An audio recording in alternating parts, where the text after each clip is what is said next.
I used to think that the better I planned a trip, the fewer problems I'd have.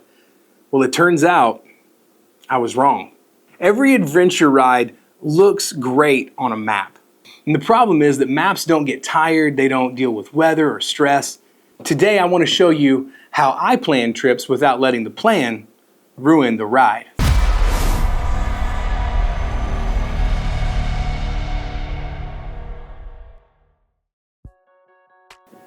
So the first few adventure trips I ever took, I planned them out and they looked perfect on paper, right? Every mile was mapped, every stop was meticulously planned, all of the food, fuel, camping sites, everything, right? And what I found was that the trail didn't actually look like the map. The weather showed up uninvited. About halfway through my day, I realized that I wasn't having fun at all. I was just trying to keep up with my own plan. So today I want to talk to you about how I plan my dual sport rides now, what I focus on, and what I actually ignore on purpose. How planning went from being the worst part of my trip to what actually allows me to relax and have fun when the wheels start turning. If you're like me, when you plan a trip, you want to get the most out of it. I mean, I'm just a normal working class guy. I have a regular 9-to-5 job throughout the week, and so my time off, I don't get all of it that I want. I wish I had more. So like when I do get time off to go on these trips, I want to make them count. I wanted to see all the historic sites, and I wanted to get photo ops everywhere, that I could, so I could share with my friends and my social media and stuff like that. And what I ended up with was a day full of agenda items to check off of the list. And ultimately, it led to a really shallow experience while I was out traveling. And I would get really tired at the end of the day just because I was trying to do so much. So today, like now, when I plan my adventures, things look a lot different. And they're a lot more enjoyable, and they're a lot more impactful. I take a lot of memories and experiences away. I feel them in a deeper way because I'm not so overwhelmed from all of the things I'm trying to do. So I plan for margin, not perfection. And what does that mean? Well, planning for margin does a couple things for me. First, it allows me to have peace of mind while I'm on the road, knowing that there's time and space for me to be flexible and to get to where I need to go.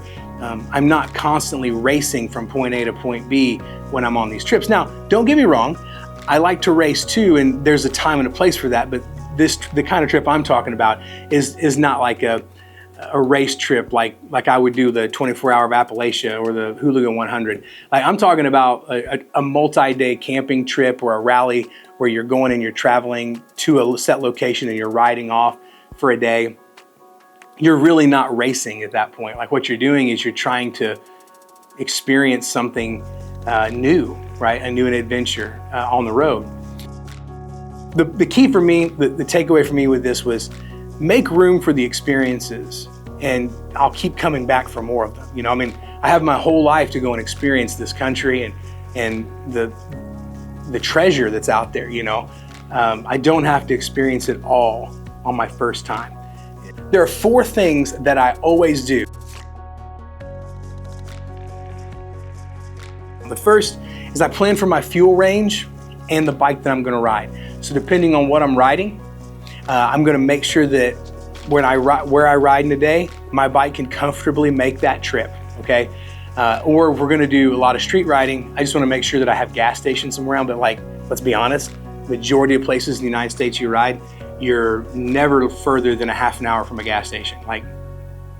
You can get gas pretty much anywhere.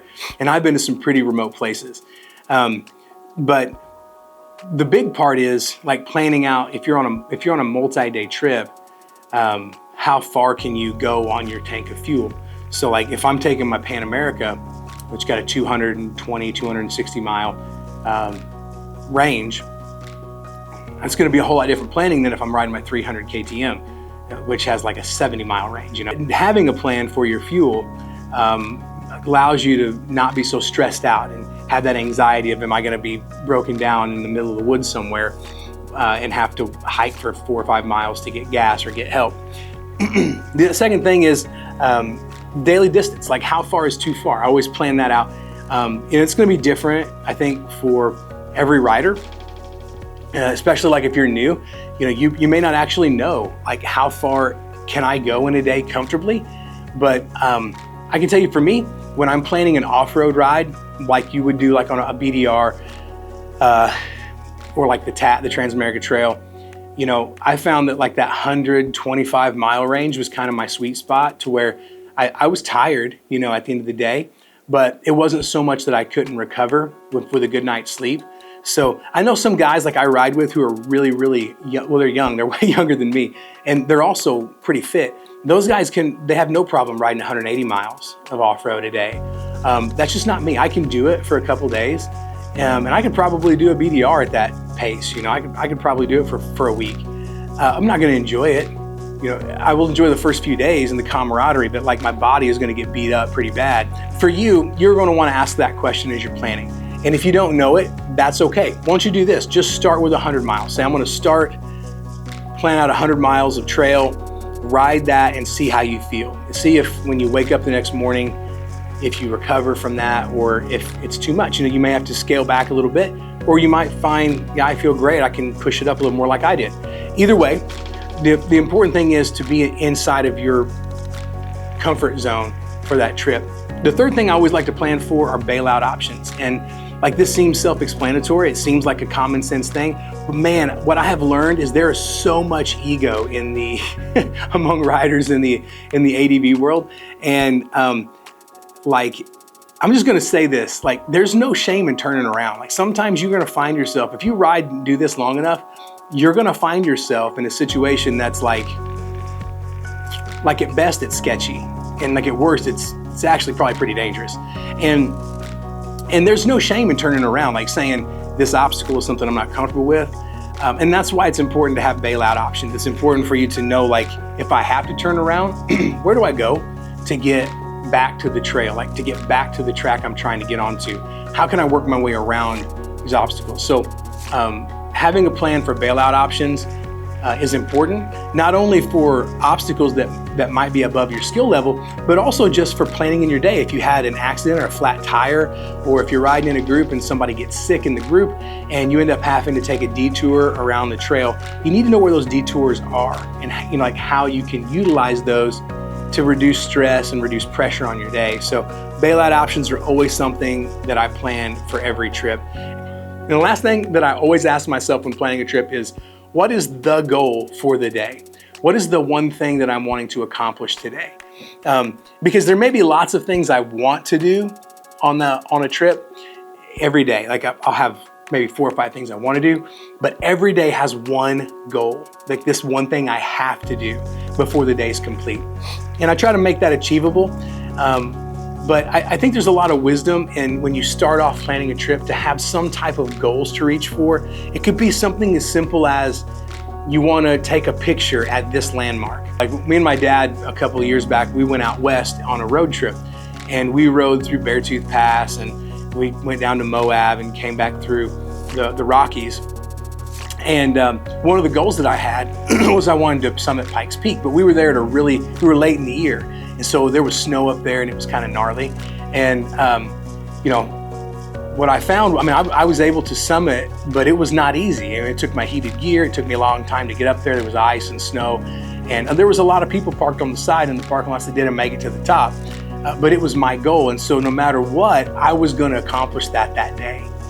That's the kind of mindset that I would encourage you as you're planning to make one thing your goal and achieve that goal. And what will happen is over time, you'll keep coming back for more. Like, you don't have to experience everything the first time you go somewhere, but you should experience something that matters to you.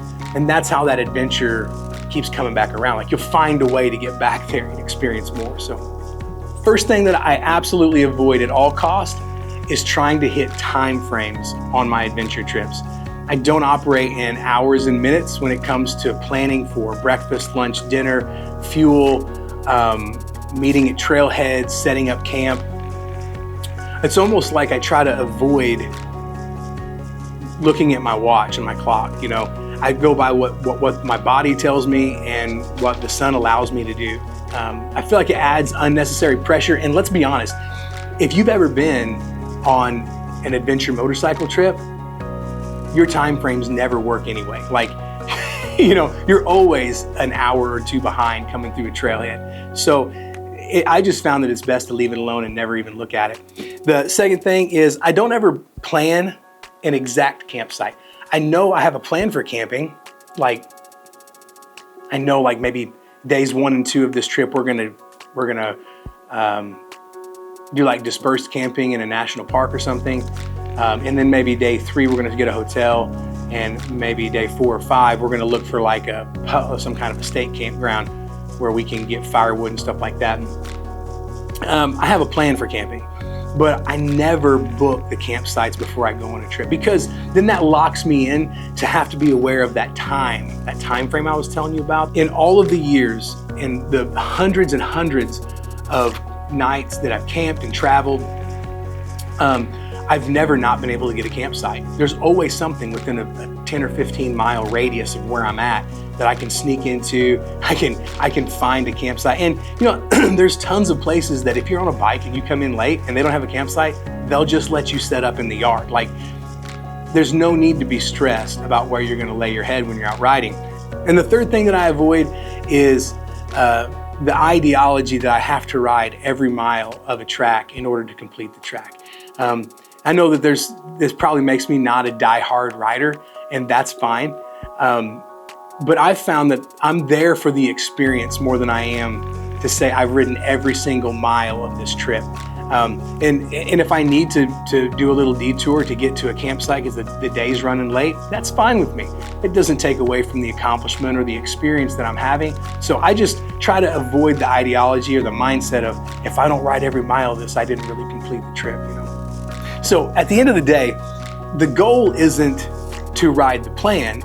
The goal is to ride the ride. It's to experience the adventure that you're planning. It's not to check all of the boxes and do all of the things that you and your friends talk about.